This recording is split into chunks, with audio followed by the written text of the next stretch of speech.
अस्सलामुअलैकुम। उम्मीद करता हूँ कि आप खैरियत के साथ होंगे। गोल्ड की डेली फोरकास्ट के साथ हाजिर हूँ। जैसा कि आपको पता है कि आज मार्केट के लिए बहुत ही इम्पोर्टेंट डे है और मार्केट काफ़ी दिनों से इस इवेंट का इंतज़ार कर रही थी। इवेंट है एफओएमसी मीटिंग और चेयरमैन पावल की प्रेस कॉन्फ्रेंस, जिसको आगे चलकर हम डिटेल से डिस्कस करेंगे। इसलिए वीडियो पूरी देखिएगा ताकि आपको चीज़ें क्लियर हो जाएं। इसके अलावा अगर हम देखें तो एक न्यूज़ जो चाइना की तरफ से आ रही है, वीकेंड से ही ये आ रही है कि एक जो उनकी रियल स्टेट फर्म है चाइना की, उसका इशू चल रहा था कि वो डिफ़ॉल्ट हो जाएगी। लेकिन अब जो लेटेस्ट न्यूज़ आ रही है कि वो कल यानी कि 23 सितंबर को जो उसकी एक्सपायरी डेट है, उस तक वो अपने कूपन जो है वो पे कर देगी। इस न्यूज़ का कुछ इम्पैक्ट हमें नज़र आया, लेकिन मैंने इसलिए डिस्कस नहीं किया आपके साथ कि फ़िलहाल जो मार्केट के लिए सबसे इम्पोर्टेंट इवेंट है वो फेड का ही है। तो अगर ज़रूरत महसूस हुई इस इवेंट के बाद तो फिर मैं आपको इसकी डिटेल बताऊंगा। इसके अलावा आज जो इम्पोर्टेंट इवेंट था वो बैंक ऑफ जापान का इवेंट था कि उनकी मॉनेटरी पॉलिसी थी, जिसमें उन्होंने इंटरेस्ट रेट को अनचेंज ही यानी कि -0.1% पर ही रखा। और उसके साथ जो बैंक ऑफ जापान की इकोनॉमिक प्रोजेक्शन थी, उन पर हमें जो उनकी टून है वो कॉशियस ही नज़र आई। लेकिन इसका कुछ ज़्यादा इम्पैक्ट हमें मार्केट में नज़र नहीं आया, क्योंकि ऑल ओवर द फोकस जो है वो एफ पर ही है। तो सबसे पहले हम कैलेंडर पर चलते हैं और आज के जो डाटा है और इवेंट की जो टाइमिंग है वो हम देख लेते हैं पहले। तो ये है जी कैलेंडर आज का, वेडनेसडे September 22। तो अगर हम आज देखें तो आज सुबह 8 बजे के आसपास जापान की थी मॉनेटरी पॉलिसी, जो भी मैंने आपके साथ डिस्कस की है। अब शाम को 7 बजे यूएस के एग्जिस्टिंग होम सेल नंबर्स हैं, लेकिन ये शायद ज़्यादा रिएक्शन हमें नज़र ना आए, क्योंकि फोकस एफ पर ही रहेगा। उसके साथ ही 7:30 पर क्रूड ऑयल इन्वेंट्रीज हैं। वो लोग जो क्रूड ऑयल में ट्रेड करते हैं उनके लिए ये इंपॉर्टेंट होती हैं। और फाइनली रात 11 बजे एफ की इकोनॉमिक प्रोजेक्शंस आएंगी, स्टेटमेंट आएगी और इंटरेस्ट रेट डिसीजन आएगा। इंटरेस्ट रेट डिसीजन तो मोर और लेस सेम ही रहेगा, उसमें कोई चेंजिंग हमें नज़र नहीं आएगी, माइनस सॉरी 0.25%।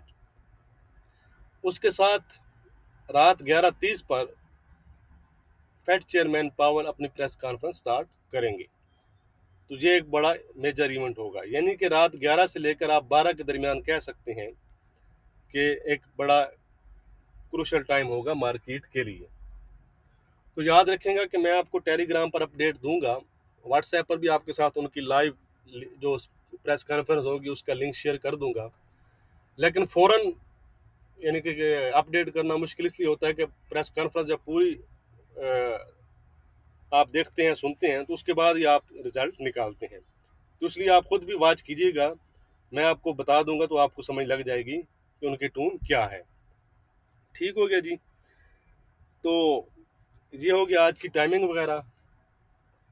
तो अब हम डिटेल से डिस्कस करें। अगर हम प्रीवियस दिनों में आने वाले डाटा को देखें तो उसे आप ओवरऑल आप कह सकते हैं कि मिक्स डाटा है, लेकिन स्लाइटली आप मिक्स से पॉजिटिव भी कह सकते हैं। और रिसेंटली अगर हम फेड मेंबरान को देखें, इस वीक तो मुकम्मल ब्लैकआउट रहा, किसी के कमेंट हमारे सामने नहीं आए। लेकिन उससे पीछे अगर हम देखें तो तमाम ही तकरीबन जो फेड मेंबरान हैं उनकी टून हमें हकिश नज़र आई। लेकिन जैक्सन होल पर और उसके बाद तो एक इवेंट मेरे ख्याल में था, उससे हमें फेड चेयरमैन पावल की जो टून है वो आपको पता है कि वो कॉशियस है और डोविश ही नज़र आई हमें। ये जो प्रीवियस यानी कि ये जो कंट्रास्ट है फेड मेंबरान, पॉलिसी मेकर्स और फेड चेयरमैन के दरमियान, यही चीज़ मार्केट और ट्रेडर को कंफ्यूज कर रही है, कंफ्यूजन है, समझ रहे हैं। तो इसलिए कुछ भी क्लियर कहा नहीं जा सकता कि चीज़ें किस सिमत में जाएंगी। तो सबसे पहले जो इम्पोर्टेंट रहेगा, जो डॉट प्लॉट हमारे सामने आएगा वो इम्पोर्टेंट रहेगा उसमें देखने की चीज़ ये होगी कि प्रीवियस मीटिंग के मुकाबले में इस दफ़ा कितने पॉलिसी मेकर जो हैं, फेड मेंबरान हैं, वो इंटरेस्ट रेट के बारे में उनका क्या डिसीजन है, कब तक वो बढ़ाना शुरू करेंगे। ठीक है जी। और उसके बाद फिर फेड चेयरमैन पावल जो है वो अपनी प्रेस कॉन्फ्रेंस स्टार्ट करेंगे। अगर हम देखें तो मार्केट ये एक्सपेक्ट कर रही है कि शायद जो एक फॉर्मल अनाउंसमेंट होती है या स्टार्ट जिसे कहते हैं टेपरिंग का स्टार्ट, वो नवंबर में हो। लेकिन अब इशू जो है, मैंने आपको काफ़ी दिनों से बता रहा हूँ कि इशू ये है कि टेपरिंग का टाइम फ्रेम क्या होगा, कि वो एंड ऑफ द ईयर होगी दिसंबर या उसके बाद जाकर होगी, या बिफोर यानी कि एंड ऑफ द ईयर होगी। यानी कि असल चीज़ जो होगी वो हिंट होगा कि वो फेड चेयरमैन जो पावर हैं प्रेस कॉन्फ्रेंस में अगर हिंट देते हैं कि वो कब तक टेपरिंग स्टार्ट करेंगे। ठीक है, ये चीज़ मेन मेन रहेगी। या हो सकता है कि वो कोई सरप्राइज ही ना दे दें फेड चेयरमैन, वैसे भी वो सरप्राइज देने के लिए फेमस हैं। बहरहाल ये सब व्यू हो सकते हैं, बाकी कंफर्मेशन तो हमें उनकी प्रेस कॉन्फ्रेंस के बाद ही मिलेगी। ठीक हो गया जी। तो अब हम देख लेते हैं कि क्या पॉसिबल जो है वो सिनेरियो बन सकते हैं। इस चीज़ पे आपने गौर करना है। नंबर वन, अगर फेड मेंबरान की टून हाकिश हुई, ठीक है, फेड मेंबरान की भी, फेड चेयरमैन की भी, इंटरेस्ट रेट के बारे में, टेपरिंग के बारे में, टेपरिंग के टाइम फ्रेम के बारे में, ठीक है, यानी कि end of the before the end of the year अगर हमें कोई हिंट मिलता है, तो ये जो चीज़ें हैं, ये फिर हाकिश टून जिसे आप कह सकते हैं, ये चीज़ डॉलर और बॉन्ड यील्ड्स में एक शार्प अपसाइड का बाइस बनेगी, और गोल्ड और इक्विटीज़ में एक शार्प डिक्लाइन का बाइस बनेगी।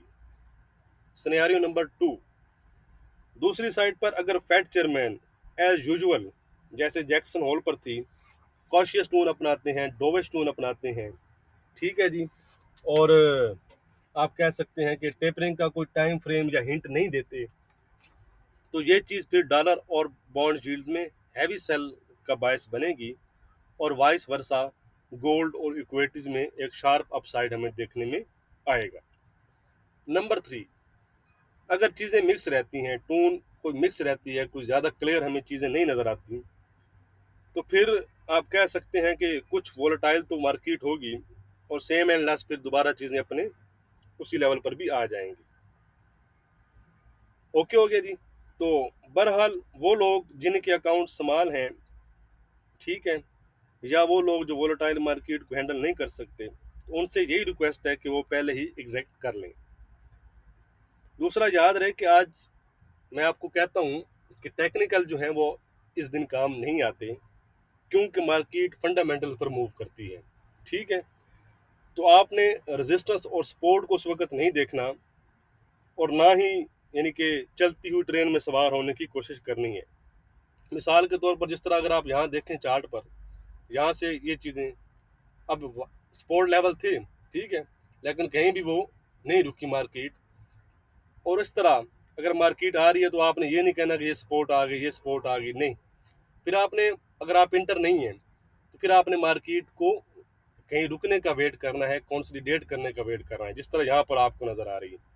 फिर आप अपने टेक्निकल को देखते हुए फिर आप अपनी पोजीशन ले सकते हैं। या दूसरी साइड पर अगर आप समझते हैं कि आप इतने काबिल हैं कि आप इन चीज़ों को हैंडल कर सकते हैं, और फेड चेयरमैन पावल की जो प्रेस कॉन्फ्रेंस है उसको लाइव सुनते हुए एनालाइज कर सकते हैं, तो फिर बेशक आप मार्केट की डायरेक्शन में एंट्री ले सकते हैं। ओके हो गया। तो इसके अलावा टेपरिंग क्या है, मॉनेटरी पॉलिसी क्या है, वो आप चैनल पर जाएंगे तो प्ले लिस्ट में टेक्निकल एनालिसिस के नाम से प्ले लिस्ट है, उसमें आपको टेपरिंग पर भी वीडियो मिल जाएगी और मॉनेटरी पॉलिसी पर भी मिल जाएगी। ठीक हो गया जी। तो अब हम चलते हैं टेक्निकल पर और अपने आज के लेवल देख लेते हैं। बाकी वीडियो को लाइक और शेयर करना मत भूलिएगा। ये है जी कल का चार्ट। जैसा कि मैंने आपको कहा था कि अगर 1767 ब्रेक करता है तो 1780 तक जा सकता है। अब यही मैं आपको दिखा देता हूँ कि आप कहते हैं कि ब्रेकआउट क्या होता है। देखिए, ये हमारी एक रेंज थी, कल हमारी बात हुई थी 1767 से ये जो 17 आप कह सकते हैं 46-45 के दरमियान, इस रेंज में गोल्ड चल रहा था। अब आप देखें किस कैंडल में आपको इस लेवल का ब्रेक, इस हाई का ब्रेकआउट नजर आ रहा है, जिस कैंडल में, ठीक है, इस कैंडल ने ब्रेकआउट किया तो मैं आपको कहता हूँ कोई बात नहीं, ब्रेकआउट हो गया, कोई इशू नहीं। दोबारा जब इस लेवल को वो टेस्ट करेगा 1767 को, तो आप बाय करेंगे और फिर 1780 तक का प्रॉफिट ले सकते हैं। बस यही ब्रेकआउट होता है। मिसाल के तौर पर आप यहाँ देखें, ये चीज़ देखें, 1780 का जब उसने ब्रेकआउट किया, 1777 के आसपास कैंडल क्लोज हुई, ब्रेकआउट हो गया, दोबारा ये कैंडल गई, उसने रीटेस्ट किया उस लेवल को, यहाँ पर आपने सेल किया, और ये तो ये और सिंपल सी बात है, ब्रेकआउट। इसी तरह रीटेस्ट पर आपने सेल या बाय करना होता है। रिस्क तो हर ट्रेड में होता है। अब इस पे आप घंटा लगाएं या 5 मिनट लगाएं, 2 मिनट लगाएं, इतनी सी बात है। ठीक हो गया जी। चलें जी, हम आज की बात करते हैं। तो गोल्ड इस वक्त 1780 के आसपास चल रहा है, इस लेवल से बैटल कर रहा है। कल भी इसने इसके ऊपर जाकर 1782 के आसपास की हाई बनाए। तो आज हमारे क्या लेवल रहेंगे, क्या रेजिस्टेंस रहेगी, क्या सपोर्ट रहेगी, वो हम देख लेते हैं। ये है गोल्ड का डेली चार्ट। यहाँ पर अगर मैं ट्रेंड लाइन लगाऊं, तो यहाँ पर अगर मैं देखूं तो मेरे पास जो रेजिस्टेंस बन रही है वो 1789 के आसपास बन रही है। ठीक है जी। तो यही हमारा आज का रेजिस्टेंस लेवल रहेगा। मैं आपको लिख कर बता देता हूँ। Today our resistance in gold, इसको आप 1789 या 1790 कंसीडर कर लें, राउंड फिगर ही कंसीडर कर लें। यानी कि आज जो हमारी रेजिस्टेंस रहेगी वो गोल्ड में रहेगी 1790, 1790। अगर गोल्ड इसको ब्रेक करता है आने वाले सेशंस में, तो गोल्ड 1795 और 1800 तक जा सकता है। 1800 के ऊपर यानी कि 1800 के ऊपर गोल्ड 1810 और 1850 तक भी जा सकता है। दूसरी साइड पर जो हमारी सपोर्ट रहेगी, याद रखिएगा, ये जो आज जो लेवल है, ये आप इतना जानते हैं इन चीज़ों को कि आज मार्केट वोलेटाइल है, तो ये लेवल ब्रेक हो सकते हैं। ठीक है, क्योंकि मार्केट फंडामेंटली ज़्यादा मूव करेगी टेक्निकल्स के बजाय। इस चीज़ को आपने जहन में रखना है। दूसरी साइड पर आज हमारी जो सपोर्ट रहेगी वो उसको आप कह सकते हैं 1765, ये वाला लेवल मैं दिखाता हूँ। ये देखें ना, ये चीज़ अगर दोबारा से रिवर्स होता है गोल्ड और इस लेवल को ब्रेक करता है, यानी कि ये जो हाई था इसका, और दोबारा से इस लेवल को ब्रेक करता है, 1765-66 आप कह सकते हैं। ठीक है, तो मैं लिख देता हूँ, today our support in gold is 1765-66। अगर गोल्ड इस लेवल को ब्रेक करता है, यानी कि ये जो लेवल है सपोर्ट लेवल, तो दोबारा से गोल्ड आप कह सकते हैं कि 1760, और 1760 के नीचे अगर कंसोलिडेट करता है तो फिर गोल्ड दोबारा से 1750 और 1740 तक जा सकता है। फिलहाल गोल्ड इंट्राडे के लिहाज से पॉजिटिव है।